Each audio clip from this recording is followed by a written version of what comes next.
Bienvenido a Reacciones y Perspectivas. Este es un espacio exploratorio sin edición en donde me pongo a explorar temas de filosofía de la tecnología y el impacto de la inteligencia artificial, entre otras cosas, ¿verdad? La verdad es que esto lo quiero hacer de muchas maneras. Entonces, estamos empezando con esto, pero sin duda vamos a hacer más y más exploraciones. Hoy vamos a continuar con tu introducción al tecnofeudalismo y ya vi que van a ser varios videos, entonces es el video número 3. Empezamos con el comentario de que si no has visto los otros dos videos, pues lo más probable, y voy a tratar de, a ver, ponerme aquí en la esquina. Es más, voy a ponerme un poquito más para acá y vamos a darle un poquito de zoom así. A ver qué tal. Está mi cara, ¿ok? Si no has visto los primeros dos, lo más probable es que te convenga verlos. El primero, ahí está, hay una playlist en donde ya estoy subiendo todos los videos. Entonces, primero Tecnofeudalismo 1 y luego Introducción al Tecnofeudalismo 2. Ahí le puedes echar un vistazo. Hoy vamos a continuar con esta exploración del tecnofeudalismo y como en forma de repaso para que sepas que en el capitalismo el poder deriva de la propiedad del capital. En un sistema feudal el poder deriva de la propiedad de la tierra, pero no es que estemos hablando de que están dominando el mundo por controlar la tierra. No, es una analogía, ¿verdad? La teoría de Varoufakis sostiene que en una era emergente del tecnofeudalismo, el capital de nube, el cloud capital, eso es lo que mueve las cosas, es lo que hace el poder. Ese se cree, se reproduce dentro de un mercado laboral no asalariado. Existe gracias a ti y a mí y a todos, ¿verdad? Doy el ejemplo de los niños que también producen. Entonces estamos en un mercado laboral no asalariado. Por eso ya trabajamos para ellos, ¿verdad? Hay una dependencia de usuarios, todos somos dependientes de todas estas plataformas, no hay opción. Así como naces en la tierra de un señor feudal, a nosotros también nacemos en esas plataformas y crecemos ahí adentro y no hay cómo escaparse. Tenemos una dependencia de dispositivos digitales y de los datos que estos crean. Entonces estamos produciéndoles una fortuna todos los días, gratis. Nadie nos está pagando nada, solamente es así. Es una teoría enorme, es un libro entero y yo estoy usando una base que yo escribí en mi tesis para hacer esas explicaciones. Entonces, según Varoufakis, el tecnofeudalismo surge después de 3 grandes transformaciones en el capitalismo moderno. Entonces, hoy vamos a ver la tercera transformación. Los primeros videos son transformación 1, transformación 2 y ahora estamos en la transformación 3. Bien, entonces, esa tercera metamorfosis o transformación se produce en el 2008. En ese periodo muy famoso o ínfamo de la crisis financiera, cuando el gobierno de Estados Unidos acaba rescatando los principales bancos, ¿no? Los bancos masivos, los que más apostaban en el mercado y tenían productos más complejos, productos financieros, que ahorita vamos a meternos a ese mundo y es un mugrero, déjenme adelantarles, pero básicamente, déjenme ver una cosa aquí. Básicamente esta crisis financiera, me pidieron que lo hiciera un poco más grande, ¿verdad? Durante la crisis financiera. Bien, esta crisis tiene origen en el final de la década de 1960. Está conectada con el fracaso del sistema Bretton Woods. Por eso Varoufakis argumenta que esa fue la primera transformación, creo. Sí, si no me equivoco, fue la primera. Primera transformación. Sí, sistema Bretton Woods fue la primera. La segunda fue los mercados de atención. Exactamente. Entonces, Bretton Woods, mercados de atención y luego viene la tercera. Entonces, cuando fracasa este sistema de Bretton Woods, el tema del dólar, Varoufakis argumenta que sucede porque Estados Unidos pasa de una economía con superávit comercial a una economía con deficitaria, que tiene déficit el superávit, entonces, de la balanza financiera. Entonces, en fin, la crisis financiera. Eso es un tipo de como tema complicado para los que no somos financieros, pero obviamente pues hay formas de entender a ciertos niveles, ¿no? Entonces aquí les dejo una pequeña explicación, cortesía de Wikipedia. Es la crisis financiera más grave de la historia humana desde la Gran Depresión y la opinión predominante es que fue causada por una toma de riesgos excesivos. Y vamos a entrar a detalle a esto por las instituciones financieras estadounidenses. ¿Qué tipos de riesgos excesivos? ¿Qué significa que una institución financiera entre a riesgos excesivos? ¿Y cuáles riesgos excesivos? Está relacionado a los préstamos abusivos en el tema de las hipotecas, ¿ok? Hipotecas a gente de bajos ingresos, de muy baja calidad le llamaban esas hipotecas. Hubo un tipo de estallido de burbuja, que de hecho la palabra burbuja se está poniendo de moda otra vez por la burbuja de la inteligencia artificial, y de hecho, si les interesa, podemos hablar sobre eso también. Voy a ponerlo en los votos y podemos hablar sobre eso sin problema alguno. Entonces, esta crisis desata de manera directa por la burbuja inmobiliaria, y esto hace la famosa crisis de hipotecas subprime. Subprime serían las hipotecas de baja calidad, así les llaman. En fin, me puse a investigar, bueno, antes de meterme a lo de la balanza y el tema de las apuestas financieras que se pone bien oscuro, quiero platicar un poquito sobre la ruptura del sistema Bretton Woods, ¿verdad? ¿Se acuerdan de este acuerdo de Bretton Woods? El tema del uso del dólar con una paridad de, si no me equivoco, 1% a nivel, pues prácticamente global de todos los países como importantes, relevantes en la economía global. Pero luego hay una ruptura. Ese sistema se quiebra. ¿Por qué?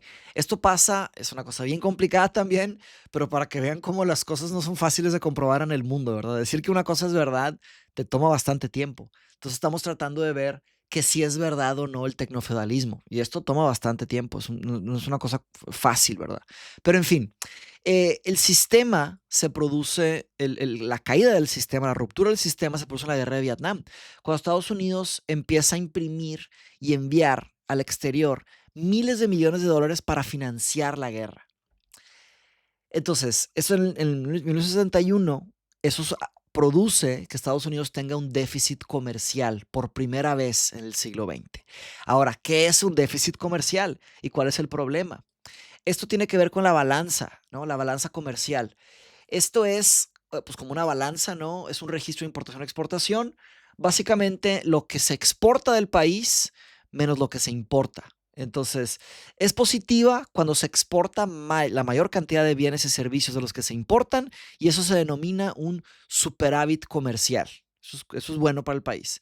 Y bueno, ahí tendría que invitar. De hecho, tengo un muy buen amigo que nos puede venir a ayudar a explicar esto. Le voy a mandar un mensaje a ver si se anima a venir a explicarnos esto. Un amigo que se sabe bastante a esto, es especialista en esto. Entonces, sería negativa cuando el valor de las exportaciones es menor que el de las importaciones. Esto produce un déficit comercial. Entonces, Estados Unidos pasa de exportar a exportar después de la Segunda Guerra Mundial, exportar a todo el mundo cosas increíbles y quedarse con todo el dinero, empieza a pasar a tener una balanza negativa, un déficit comercial. Y, y esto empieza a ponerse oscuro y cada vez más críptico para personas que no dominan el medio de la parte financiera, pero cuando te metes a investigar lo que son las Global Financial Bets, porque un poco más adelante, déjeme cierro esto, eh, bueno, entra un poquito más adelante, porque, en fin, lo que tenemos que saber hasta ahora es que cae el sistema Bretton Woods, el tema del dólar, porque como que pierde, pues tal vez porque pierde control de Estados Unidos, pero en fin, Estados Unidos pasa a ser una economía deficitaria, que tiene déficit comercial, la balanza pasa a ser negativa. Entonces, en 1971, Nixon anuncia que Europa y Japón quedaban expulsadas de la zona del dólar. La zona del dólar es el tema de Bretton Woods, y esto se acaba el acuerdo de Bretton Woods. Y ahora eso introduce inestabilidades en las economías en todo el mundo. Entonces, esto en 1971. Esas inestabilidades se acaban haciendo olas, se empiezan a poner más complicadas, pero hay una cosa en el 2007 que realmente crea un caos nunca antes visto, argumenta Varoufakis, que es una cosa nueva. Porque una cosa es todo lo que pasa y otra cosa es lo nuevo que pasa, lo que nunca ha pasado. En el 2007, mientras que los ingresos totales, y eso es algo muy raro, los ingresos totales mundiales habían pasado de 50 a 75 billones de dólares. En inglés, billions of dollars en realidad son miles de millones de dólares en español. Pero en español, billones de dólares, en inglés se dice trillions. Está muy confuso ese tema, pónganse de acuerdo. Pero en fin, 50-75 trillion dollars. La suma, pero por otro lado, la suma de las apuestas financieras mundiales pasó de 70 a 750 billones de dólares. En español, en inglés, trillions. Entonces, mientras que los ingresos subieron 50-75, las apuestas subieron de 70 a 750. Es un aumento absurdo, muy, muy por encima de lo que es eh, los aumentos de los ingresos. Entonces, ¿qué es eso? ¿Por qué? ¿Cómo perdimos la cabeza? Perdimos, pues los de Wall Street y los grandes. ¿Quiénes son esos apostadores en el mundo financiero? Esas apuestas financieras mundiales. Cuando te pones a investigar qué es una apuesta financiera, así como un adepto, ¿verdad? Una persona que no sabe nada, que está apenas aprendiendo, te vas a topar con el spread bet, que son apuestas de spread. Spread sería como, eh, pues como que un rango. No apuestas en una cosa específica, sino que apuestas en un rango. Es mi pequeño entendimiento. Por favor, corríjanme, critíquenme, ayúdenos a entender. Es un ejercicio colectivo. Pero te topas con apuestas de deportes al investigar, ¿verdad? Y luego yo dije, a ver, espérate, son cosas diferentes. La forma en la que se apuesta en los deportes, la forma en la que se apuesta en las finanzas, no puede ser lo mismo. A fin de cuentas, sí parece ser que es algo muy parecido o prácticamente igual. Porque si tú te vas a spread betting en inglés, que es lo que se usa para las. De hecho, yo voy a apoyar Wikipedia, ¿verdad? Vamos a donar a Wikipedia. Tengo que hacerlo. Yo he donado a Wikipedia varias veces en mi vida. Ya me toca hacerlo otra vez, que de hecho mucho de mi trabajo con esa sección se trata de Wikipedia. Les voy a donar algo ahí. En fin, spread betting es un tipo de. Bueno, aquí vamos a traducirlo. Wagering, no sé cómo traducirlo. Son las apuestas por diferencias, sería spread betting. Son diversos tipos de apuestas sobre el resultado de un evento en el que el pago se basa en la exactitud de la apuesta en lugar de un simple resultado de ganar o perder. Entonces, apuestas en una probabilidad.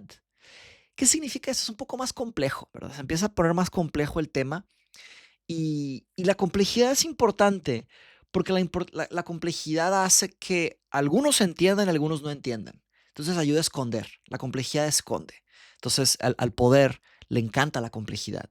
Los poderosos y los financieros les encanta. ¿Por qué? Al hacer las cosas más complejas, las haces más oscuras. Poca gente le entiende. Entonces un lenguaje claro, cualquiera te entiende, cualquiera te cacha la retórica, cualquiera te dice, a ver, espérate. No voy a entrarle a esto. Pero al aumentar y aumentar la complejidad, la gente se puede perder la retórica. Por eso la importancia del entendimiento, ¿no? Si no hay entendimiento, hay confusión. Si hay confusión, pues hay engaño, ¿verdad? Entonces, en fin, todo eso está conectado y eso nos puede hablar un poco de por qué lograron llegar tan lejos con todas esas apuestas tan oscuras y tan raras. Pero en fin, spread betting, aquí sí está en español. Solo está en 5 idiomas, ¿verdad? Fíjense también ahí. Tal vez debería estar en 100 idiomas. Eh, en español, apuesta a margen. Es un tipo de apuesta sobre el resultado de un evento donde el pago de compensación se basa, y de hecho creo que esto que moví la. Es que mejor la pongo acá arriba, ¿verdad? Porque estamos leyendo mucho. Sospecho que estoy ahí tal vez eliminando una parte importante de la lectura, ¿ok? Entonces, de hecho, debería de leer aquí. Muy bien. Entonces, aquí está. Una apuesta a margen es un tipo de apuesta sobre el resultado de un evento en donde el pago de compensación se basa en la precisión de la apuesta, en lugar de un resultado simple de ganar o perder, como las apuestas de probabilidades fijas. Entonces, hay una probabilidad variable, eso es. En fin, spread betting. Y esto te vas abajo y dice los márgenes de las apuestas deportivas. Pero si sigues investigando, vas a llegar aquí. Apuestas al total, over-under es otra cosa. A mí no me gusta apostar, no sé si ya les había dicho esto, pero en fin, por eso les sé muy poco de todo esto. Pero aquí está, apuestas financieras de margen. Por algún motivo habla sobre la fiscalización del Reino Unido. Dice, la mayor parte del mercado oficial del Reino Unido se refiere a los instrumentos financieros. Las empresas líderes de apuestas de spreads, las empresas líderes obtienen la mayor parte de sus ingresos de los mercados financieros. Sus operaciones deportivas son mucho menos significativas. La mayor parte de la lana, del dinero, viene de las apuestas financieras. Las apuestas de deportes son un mínimo. Las apuestas financieras en el Reino Unido se asemejan mucho más a los mercados de futuros y opciones. No sé por qué está hablando del Reino Unido aquí, si es un tema en español, Wikipedia en español, pero bueno, igual ellos empezaron con algo de esto. El cargo se produce a través de un margen más amplio de compra-venta. Las apuestas de margen tienen un régimen fiscal. La verdad, aquí me pierdo. No sé ustedes, necesitaríamos financieros que vengan aquí a, a- a desarrollar todo esto. Pero en fin, apuestas y la complejidad entra en detalle ahora que hablemos un poquito más del libro de Varoufakis. En fin, las apuestas financieras se hicieron mucho mayores a lo que realmente habíamos ganado. Entonces, la ilusión o el sueño se hizo mayor que la realidad. Por eso la realidad siempre va a ser importante. Y veremos que estamos hablando de una tragedia. Llega a una gran caída. Entonces, ¿por qué se empezó a acelerar? Pregunta Varoufakis. Él argumenta que los nuevos softwares y hardwares para hacer trading, obviamente las computadoras, ¿verdad? Se empezaron a hacer más rápidas, más sofisticadas, más complejas. Y todo eso tuvo un impacto masivo en el sistema financiero. El sistema financiero se empezó a hacer más y más y más y más y más y más y más complejo y más rápido y más automatizado. Esto en el 2000. Y eso da miedo, ¿verdad? Porque ¿cómo estaremos hoy? Mucho más que todo eso. En fin, multiplicando inmensamente la complejidad de los productos financieros. Aquí está la palabra clave. Ding, ding, ding, ding, ding. Complejidad. Esto fue esencial para todo ese problema en el que nos metimos o nos metieron, porque yo sé que tú y yo y muchos no hicimos nada, pero esos grandes apostadores de Wall Street nos metieron. Y apostadores, ¿verdad? Apostar en sí ya es éticamente dudoso, pero además de eso, es gente sin ética. Y olvídate de ética, estaban haciendo cosas legales, que eso es más perverso todavía. En fin, es complicado. Debería platicar con mi compadre Morris. Igual invito a Morris a un episodio para platicar sobre esto. O le puedo decir, oye, échale un vistazo a este video a ver qué opinas de todo esto. ¿Cómo nos puedes ayudar a entender mejor esto? En fin, igual ya tiene un video, ¿verdad? Probablemente ya tenga videos sobre eso. En fin, la complejidad de los productos financieros. Entonces, los derivados, que es un nuevo instrumento financiero, fueron la causa principal de la burbuja financiera. De hecho, hay una película que no sé si hace un buen o mal trabajo, nos dirán los financieros, pero se llama The Big Short. Estoy seguro que muchos están pensando sobre eso. Película de Christian Bale, que básicamente habla sobre una persona que apostó en contra de todas esas apuestas que se hicieron en la crisis financiera y básicamente hizo miles de millones de dólares. Muy interesante película. Échenle un vistazo.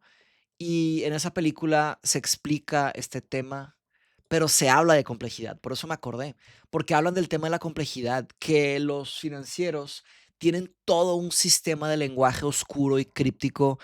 Yo le llamo oscuro, pero simplemente es un lenguaje como complicado, ¿verdad? Que ayuda a esconder y promueve más bien el empuje o la venta o la retórica de todo esto. Y esas complejidades, esos nuevos instrumentos financieros fueron la causa principal de la burbuja financiera del 2008. En específico, los derivados del mercado inmobiliario, ¿verdad? Serían los pues, terrenos, casas, edificios, bienes raíces, se fraccionaban y se vendían a compradores desprevenidos. Entonces, algo así, una hipoteca la cortaban en 1000 pedacitos y te vendían los pedacitos como apuestas. Y como no sabías qué calidad era la hipoteca, pues creaba un sentido de falsa seguridad por un colectivo de personas que lo compraban. Y eso provocaba impagos hipotecarios generalizados. De repente, cuando dejaron de pagar esas hipotecas, si no saben qué es una hipoteca, también investiguenle, echen un vistazo. Sé que mucha gente aquí pues no sabe qué es una hipoteca. Son cosas muy extrañas, a veces muy perversas, a veces útiles, a veces peligrosas. En fin, es una cosa muy, muy, muy, muy rara. Eh, Está raro decirlo, ¿verdad? Pero en fin, muy abstracto. Se requiere mucho pensamiento abstracto para ir entendiendo todo esto. Ese pensamiento simbólico también. En fin, en el 2008, cuando un gran grupo de personas dejó de pagar sus hipotecas, el sistema financiero se desplomó. Y eso provocó una reacción en cadena brutal por todo el mundo. Y el mundo empezó a absorber de los que menos tenían hacia los que más tenían, y luego las apuestas dejaron de funcionar y hubieron muchos perdedores y muy pocos ganadores, como muchas veces sucede en este mundo, que es un vampiro. Este mundo es un vampiro. El profesor Darrell Duffy sostiene, de hecho es un profesor que escribió un libro muy interesante. Si alguien quiere buscar más profundidad en esto, aquí están las apuestas financieras, lean esto: cómo los grandes bancos fallan y qué hacer en ello. Cómo fracasan los grandes bancos y qué hacer al respecto. Es el profesor Darrell Duffy. En fin, él estudió todo esto y Varoufakis lo cita. Parece ser que es bueno. En fin, este profesor sostiene que la quiebra de estos bancos tuvo su origen en las principales deficiencias del sistema financiero estadounidense, que habían problemas en el sistema y pues o nadie sabía o algunos sabían y no hacían nada al respecto. Entonces no se sabe bien. Pero Varoufakis cita dos motivos de por qué se le responsabilizó. Perdón. ¿Por qué no se le responsabilizó a los financieros de Wall Street? ¿Sabían o no sabían? Eso es otra cosa. Pero no los hicieron responsables. ¿Por qué?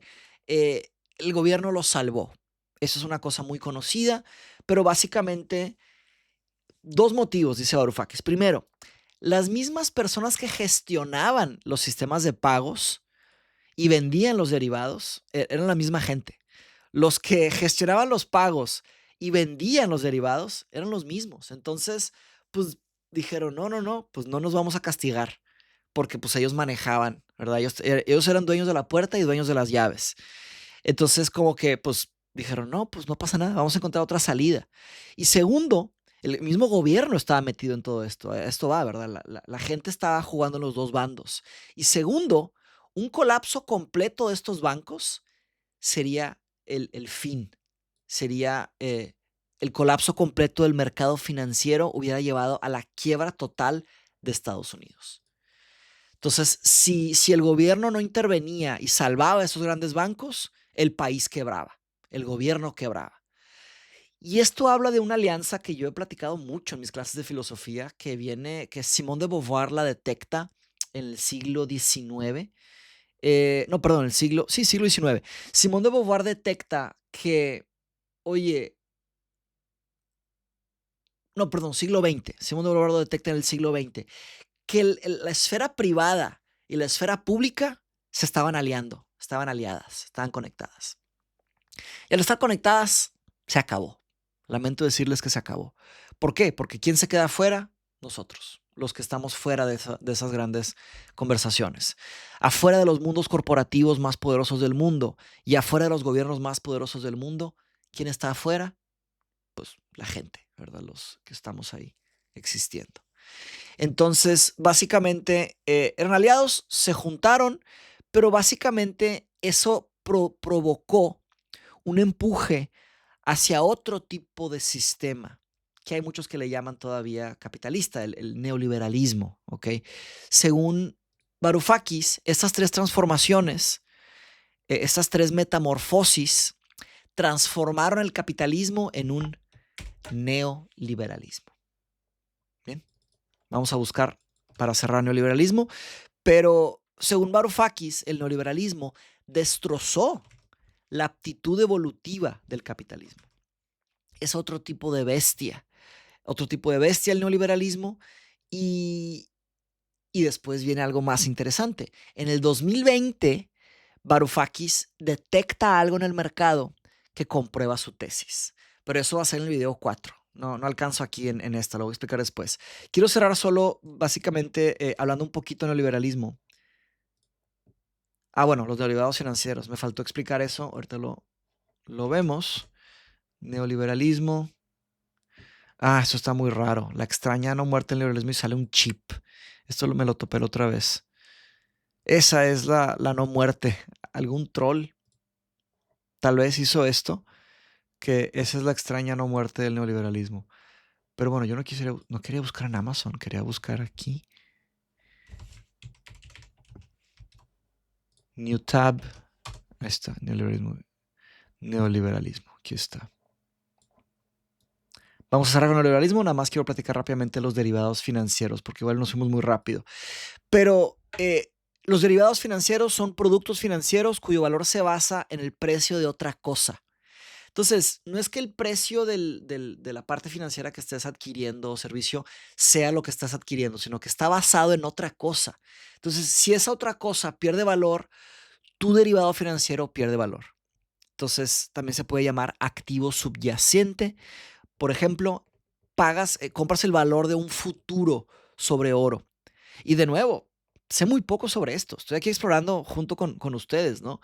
Los subyacentes utilizados pueden ser muy diferentes. Por ejemplo, una acción es un derivado financiero. Compras acciones de una empresa, compras criptomonedas que son muy volátiles, ¿verdad? Suben, bajan intensamente.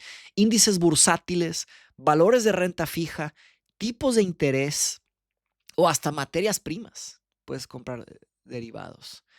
Es un mundo hiper complejo y cada vez se pone más complejo. Lamento decirles.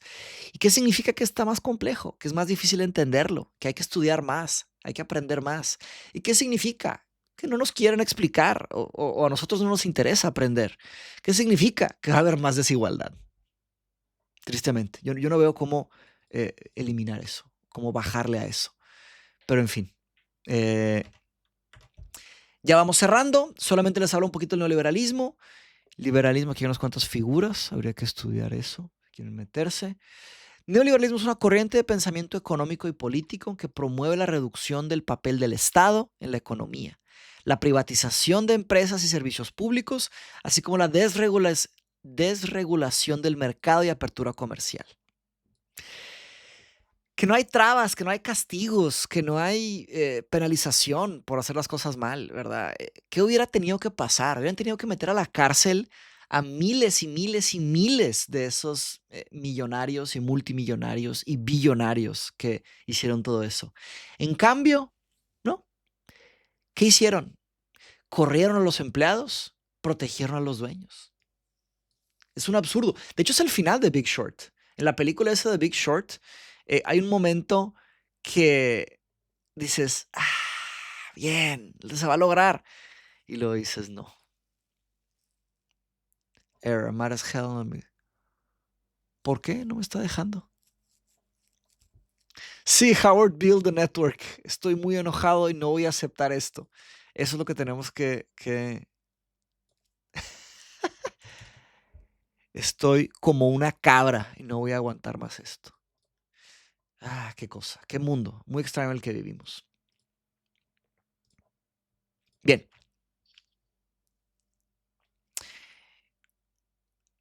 Ese ha sido un modelo dominante a finales del siglo XX, a principios del siglo XXI.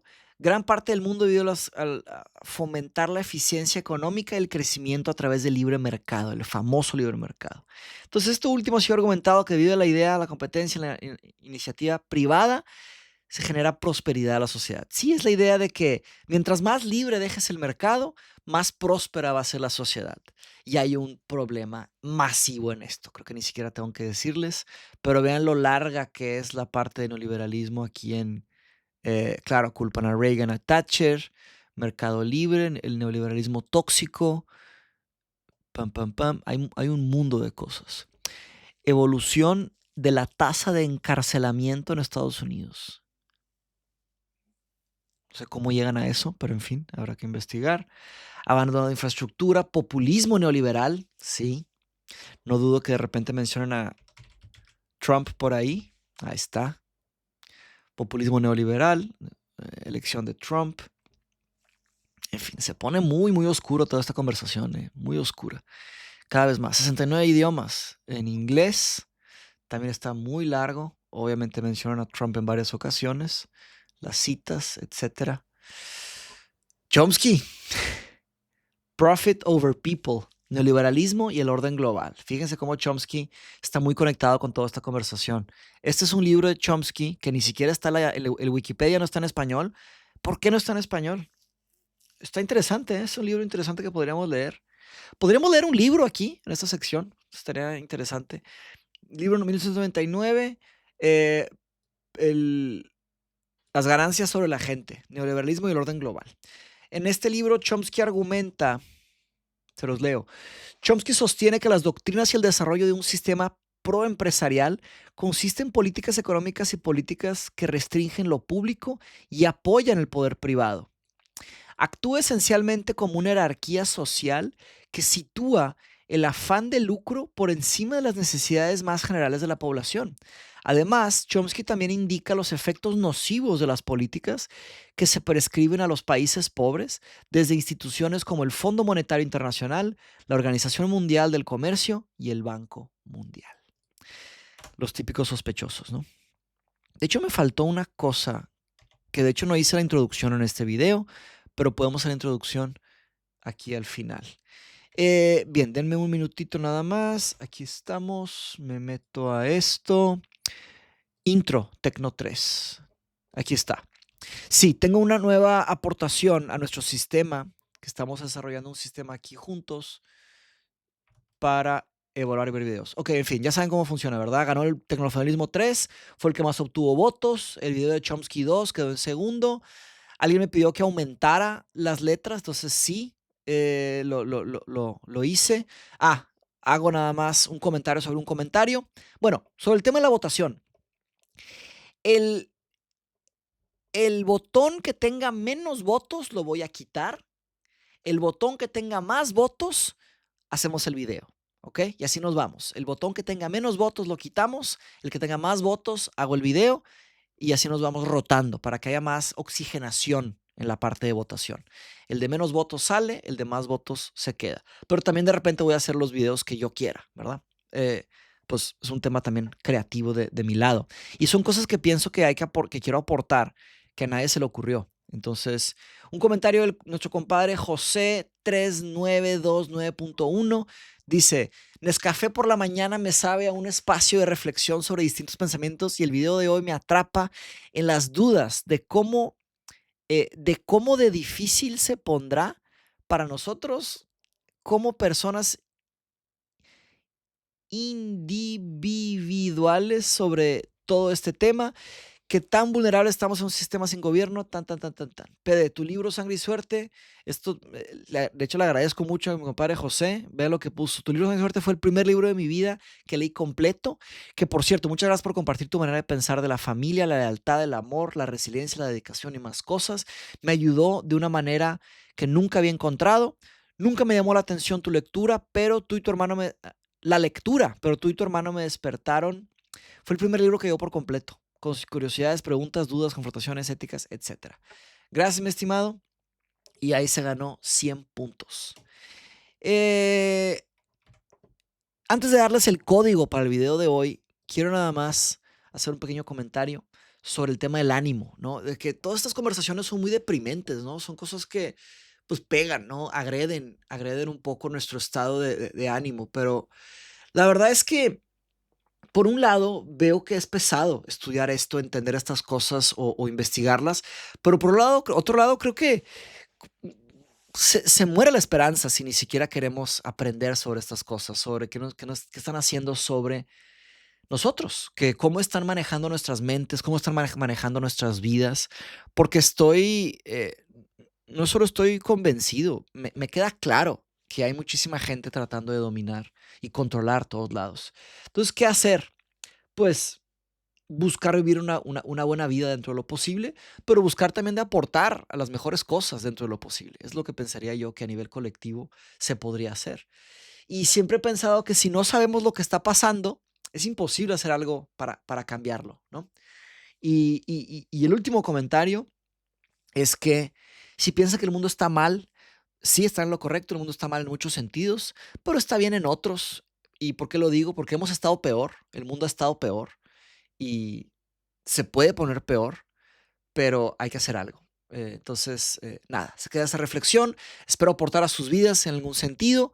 No olviden que estamos construyendo esta comunidad paso a paso, junto con Sangre y Suerte, mi podcast, junto con Mindshop, nuestra sociedad de conocimiento, junto con esa sección, reacciones y perspectivas.